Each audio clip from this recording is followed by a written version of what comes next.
Before we start the video, thank you all so much for 500 subscribers. Now without further ado, let's get on to this video. Hey guys, Era here, and I'm here to answer a question nobody has really asked, but I think it'll be fun to talk about. The topic of today's video is this little guy. This character has been used to represent me whenever I talk in my past two videos, and trust me, I do a lot of talking in those videos. So if I chose him to be the thing my viewers see for the majority of the video, he must be pretty important to me, right? Well, of course he is. And with his importance to me comes a lot of lore, personality, and inspirations. So get ready for a lot of yapping about a character who hardly anybody cares about other than me and a few of my friends. I have a lot to tell y'all about him. First of all, who is this little guy? Well, he's one of my original characters, a persona if you will, and his name is Vinnie. Full name, Venison Illene Taylor, Vinnie is a 19-year-old pop singer and musician who was born in the fictional southern town of St. Cypress, and was raised in the also fictional northern town of Terravita Springs. His parents, Crocuta Taylor and David Taylor, moved their family to Terravita Springs 7 years after Vinnie was born so that David could earn money as a talk show host in its bustling entertainment district. They earned good money doing that and would usually have that money go to grand parties for Crocuta and David, while also allowing some to Vinnie to pursue his musical interests. As a result, Vinnie grew up very independent, which gave him the opportunity to practice his music in the best way, yet also gave him a deep-seated need for attention. He got this attention in many ways, such as participating in as many school plays as possible, volunteering at school events, and busking in the streets of Terravita Springs with his guitar. When Vinnie was 16, he released his first song, Perfect, and it became an instant hit. Local bands started reaching out to him to add his unique voice and writing to their own groups. However, he found that none of them interested him. That was until he saw an advertisement for a brand new band on the side of a corner store on his way to school.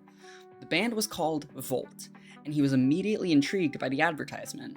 He joined Volt as a singer, guitarist, and co-lyricist, and his talent allowed Volt to grow into an overnight sensation. His personality is a weird thing to discuss, as he basically has two of them depending on where he is. In public, such as at a concert or convention, he's extremely extroverted, vibrant, and a little sultry in order to grasp the attention of his fans. However, in private, such as with his friends and family, he's quiet, reserved, and a really good listener who may be a little bit too honest for his own good. I mean, who can blame him? He basically has to lie all day, so it must be tiring. Now, with all of this lore, you may believe Vinnie is my first ever persona. You may even believe that he's my only persona. However, I actually had two before that.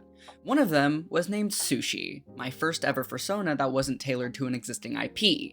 He was nothing special, just a red wolf with green hair who I eventually turned into a twink after making Vinnie, because I wanted to have a character in my back pocket just in case I got any random ideas for a story. And the other one, my first ever anthropomorphic original character, was named Swift the Hedgehog. We do not talk about Swift the Hedgehog. Anyways, my point is that Vinnie is not my first go around at this kind of thing, but he is definitely my favorite. I actually made Vinnie so I could fit in with my friends who all had personas. If I could estimate when it was, I'd say I made him at like the beginning of high school, and I just wanted an okay looking character to practice art with. However, now he kind of represents that creative side of me, the side that honestly kind of died when I went into high school and started grappling with my asexuality. At the time, I felt like it was useless to try getting into a creative career. I felt hopeless, but creating Vinnie helped me. He was a representation of someone who succeeded in a career they loved without having to be exceptionally lucky or naturally talented. He was an exploration of what this creative side of me could accomplish, and he was a way for me to reach my creative goals. Though he is fictional, he represented the hope that, with enough work, I could do the things I love and still live comfortably. Safe to say he's my comfort character, and he's probably the best character I could have chosen to represent me, on this YouTube channel.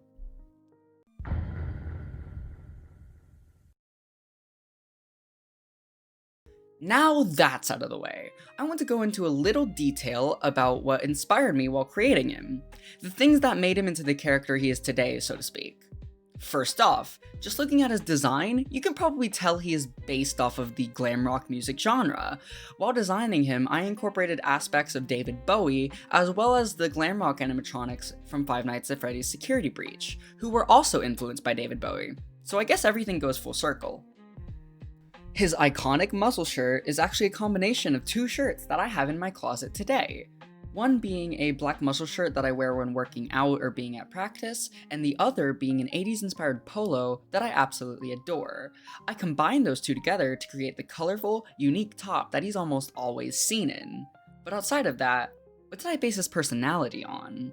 Well, there are a few good answers, but I find that I mostly created his public personality by listening to artists such as Sabrina Carpenter, Marina, and especially Somber, while his private personality was based mostly on myself and my own personality. I'm pretty sure y'all could guess that already though. The heavy lisp and obsession with character lore doesn't exactly scream extroverted person, now does it?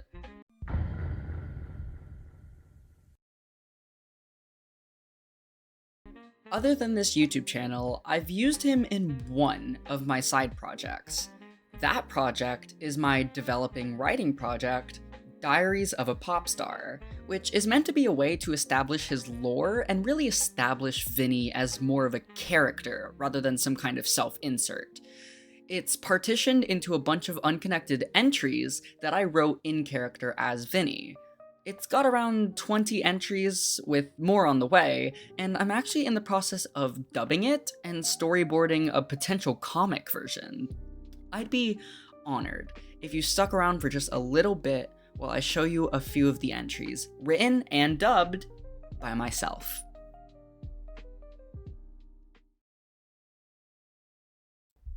January 7th. Dear Diary, I believe I'm a good person. Just kidding, we're not doing that.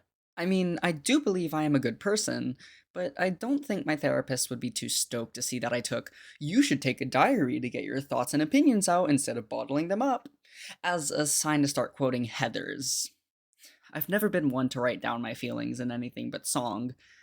I guess that's why my recent music has been a little bit depressing. But I'm willing to try as long as it makes my fans happy. That's what I do these things for. My fans. And I'm glad that I can actually admit that, because nobody should be seeing these entries except for Bailey. And if you're reading this, Bailey, and you decided to share it online, fuck you. And the fridge in the band tour van needs to be restocked, okay? March 18th. Dear Diary, today we performed on stage at the Opal Falls Music Hall. In the middle of the performance of one of my singles, Ain't That Why I'm Single, a guy jumped on stage and tried to get to me. And I couldn't hear him overly yay screaming, but I think he said something like, "You don't have to be single anymore, I'll take you." Thankfully, Lie tackled him. Bailey basically curb stomped him when he was down, but it scared me. It scared the hell out of me. Sure, I was flirty during the show. I'm supposed to be, but I don't like doing that. I just want to know, why does this keep happening? I'm fine now. We continued the show, and Shiva said they'd put some kind of hex on him afterwards. I love my friends. March 20th. Dear Diary, Dad called. I had to take the call in the middle of an interview about our Opal Falls show. He asked, "Venison, why don't we talk anymore?" And I found it interesting that he basically answered his own question with that first word. The mere mention of that name made my blood boil. I didn't tell him that, though. All I said was, "It's actually Vinnie, Dad." And he scoffed. "Are you a girl now? Is that why you changed your name?" he asked. I just corrected him the same way I've had to correct him for 2 years now since I joined Volt. I changed my name because Venison sounds like a mean nickname.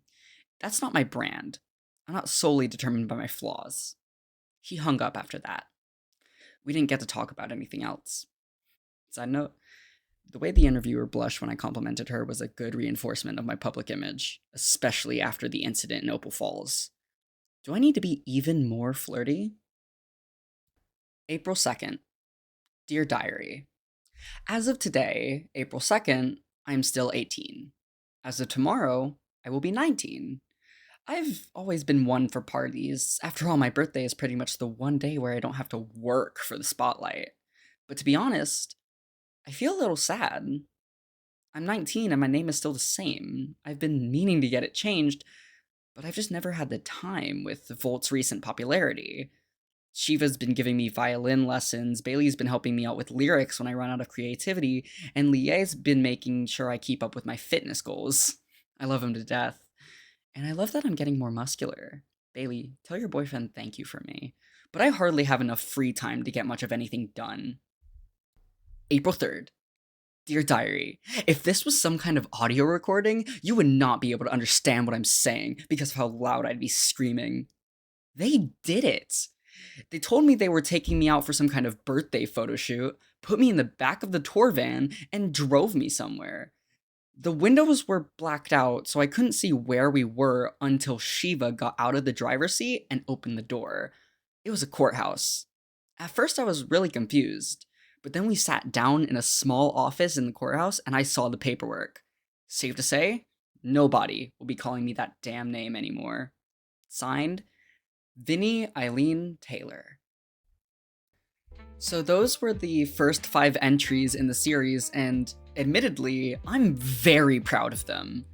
If you liked that, I'd suggest hitting the like button and subscribing if you aren't already. I promise there will likely be more content just like this. I'd like to ask you guys to leave a comment under this video, as it helps a lot to push my videos out in the algorithm, and if my videos get seen by more people, I'll be able to make more videos.